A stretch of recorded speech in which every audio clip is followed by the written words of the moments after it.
Bonjour à toutes et tous. Nous sommes mi-juillet à 900 mètres d'altitude dans les Alpes d'Haute-Provence. Et donc on fait un peu le point sur les patates. Vous allez voir les différentes phases de ce semis qui peut se résumer à une chose: on les pose par terre, on met une première couche de vieux foin tout pourri et on met une deuxième couche de foin jeune de Saint-Foin, celle que vous avez plus ou moins sous les yeux. Et voilà, et c'est tout. À part ça, j'ai envie de vous dire rien de spécial.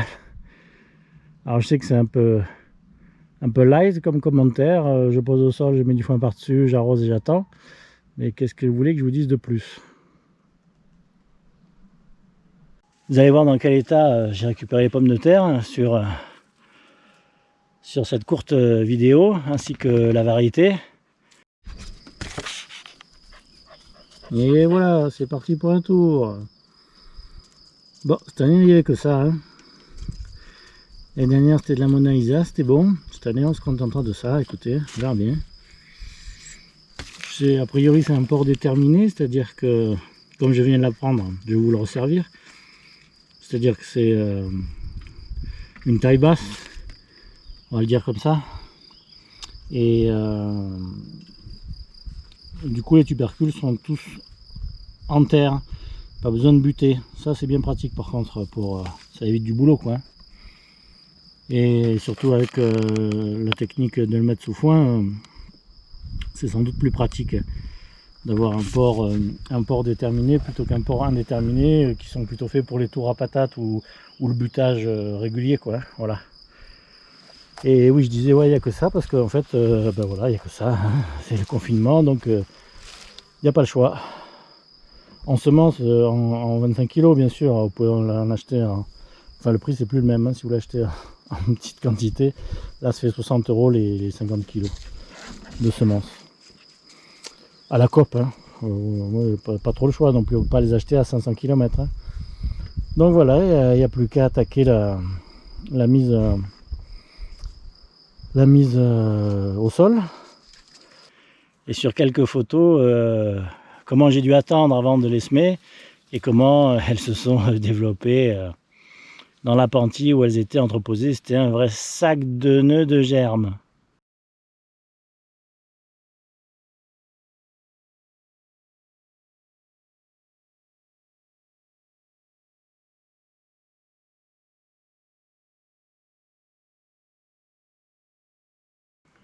Donc j'avais un peu peur que ça foute le why. Écoutez, on n'en sait rien puisque je sais pas ce qu'il y a dessous. Mais toujours est-il que ça a germé. Donc semé le 18-19 mai, mais sorti très rapidement. L'année dernière, il avait gelé le 12 juin, ce qui avait foutu en l'air ce qui avait été semé beaucoup plus tôt au printemps. Je me disais, 18-19 mai, on doit être bon là quand même. Eh ben non, s'il avait gelé le 12 juin, j'aurais été mauvais encore. Donc c'est une bonne leçon pour l'année prochaine, mais le problème c'est d'arriver à avoir de la semence suffisamment en bon état à fin mai quoi. Et ça c'est pas évident parce que là la semence je l'avais achetée beaucoup plus tôt. Donc va falloir que je regarde un peu ça de plus près, savoir comment faire, je sais pas trop. Ça a vraiment monté très vite quoi. 18 mai c'était sorti vers le 5 juin quoi. Et après si ça gèle c'est mort. Donc ça sera un point à résoudre. Là vous allez voir le début de la pose, enfin d'une partie de la pose et la couverture en foin pourri. Le foin pourri c'est du foin de 3 ans maintenant que j'avais pas utilisé. Je me suis pas gêné, j'ai placardé là-dessus. C'était un peu de la mélasse, mais bon, je me suis dit de toute façon je l'ai, hein, autant l'utiliser. Et puis ce sera bon pour l'avenir de toute façon, hein. Voilà, de balancer là, ce foin dans cette zone-là, ce sera jamais mauvais. Même si ça handicape un petit peu la récolte de cette année. Donc j'y suis allé gaiement.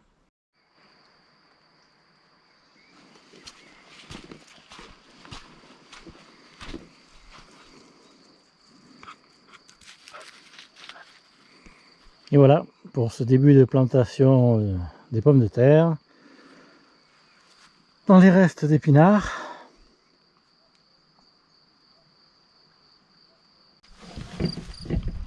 Allez, on se termine juste cette brouette, mais après, hein, c'est pas la peine que je fasse la totale. Hein.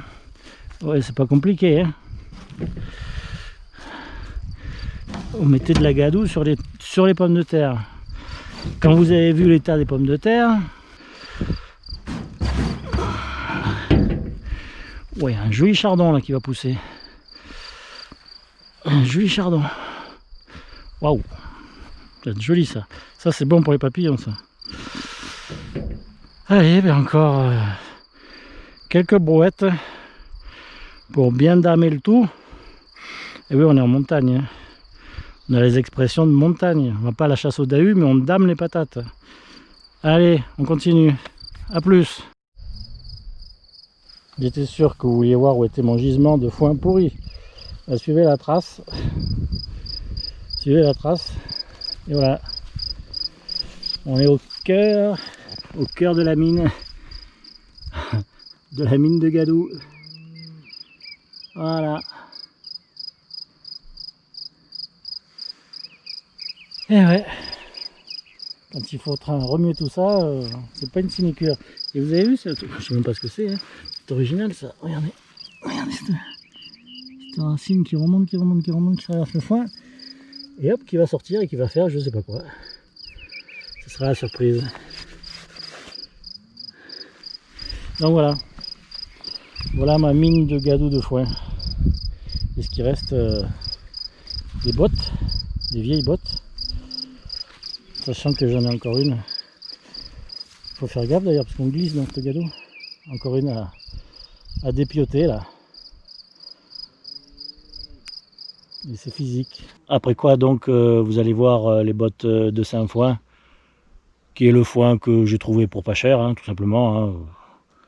Moi, quel que soit le foin, ça me va. Et là, il se trouve que c'était une éleveuse de poules qui en avait à vendre. Je sais plus combien c'était la botte, enfin c'était pas cher, juste pas loin de chez moi. Donc je me suis pas gêné, j'ai ramené mes bottes de Saint-Foin, ça sentait bon dans la voiture. Et j'en ai mis une deuxième couche au-dessus du foin pourri, ce qui faisait un beau matelas pour protéger les pommes de terre. Voilà. 8 bottes de Saint-Foin. Bon, comme moi je fais un mix mauvaises herbes et foin, ça va me tenir un certain temps. Et mais là je vais les mettre dessus. Que ça fasse chouette, que ça fasse une belle photo sur les patates. Allez, c'est parti, au boulot, arrête de causer. Et voilà, c'est terminé. Oh, le Saint-Foin, c'est gros comme machin. Un peu les tiges. Je sais pas comment ça va se décomposer ça. Enfin bref, on verra bien. On prend ce qu'on trouve. Hein. À 2,50 € la botte. Hein. C'était cool, en plus ça fait faire des connaissances. Ouais, j'ai mis une bonne dose. Donc quand vous avez vu les patates, quand vous voyez la dose, vous vous dites il n'aura jamais de patates. Ben écoutez, je suis pas loin de me dire la même chose. Hein. Voilà, surtout par rapport à l'aspect des patates. J'ai un peu dubitatif quand même. Hein. Quelle est la force de passer à travers. Mais bon, ouais, on verra bien. Hein. Sinon, il y a des marchands bio qui seront ravis de m'en vendre. Ce que je dis à chaque fois. Hein. Donc, bonne dose là. Hein. Il y a un petit 40 cm là. Je mets pas la main dedans, j'ai un peu marre là. Je vous le dis franchement, j'en ai ras la patate. C'est le cas de le dire. Mais voilà quoi.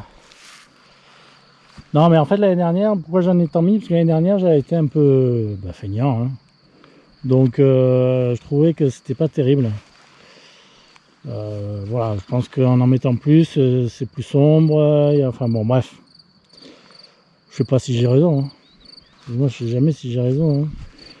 Je tente le coup et puis on verra bien ce que ça donne. Hein. Mais si j'ai pas, de récolte de patates, au moins j'aurai un champ de Saint-Foin l'année prochaine, ça c'est sûr. Ouais, j'aurai un champ de sainfoin parce que le nombre de graines qu'il y a dans ce machin là, oi, oi, oi, oi, oi, oi, oi. Ah, c'est super le sainfoin, hein. Parce qu'après, hop, vous écrabouillez tout et puis vous semez là, vous semez ou vous plantez là-dedans encore les patates, hein. Moi, ça me gêne pas, hein. Mais ouais, il y a de la graine, hein.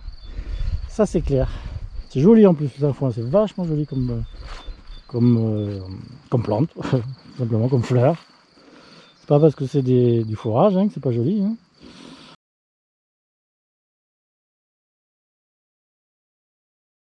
Voilà, ben on se quitte là-dessus. Travail accompli. Ouf, parce que les patates, c'est. Je dis pas que c'est le pain somme, mais bon, c'est. Ouais, il faut se les taper les brouettes pas de fumier, de foin. Donc c'est physique quoi. Et puis ouais, c'est physique. Donc ça prend du temps et c'est fatigant. Et là j'en ai plein les épaules, plein les bras, plein les avant-bras. Et je vais aller me reposer. Ben, rendez-vous dans, je sais pas, un mois et demi, on va voir, hein, si ça sort ou pas, hein. Espérons, on croise les doigts, on verra. Voilà, ben on va conclure là hein, pour cette première approche de la culture de la pomme de terre 2020. Premier résultat lorsqu'on aura besoin de pommes de terre et lorsque tout cela sera cramé. On va attendre et puis on va voir. À bientôt.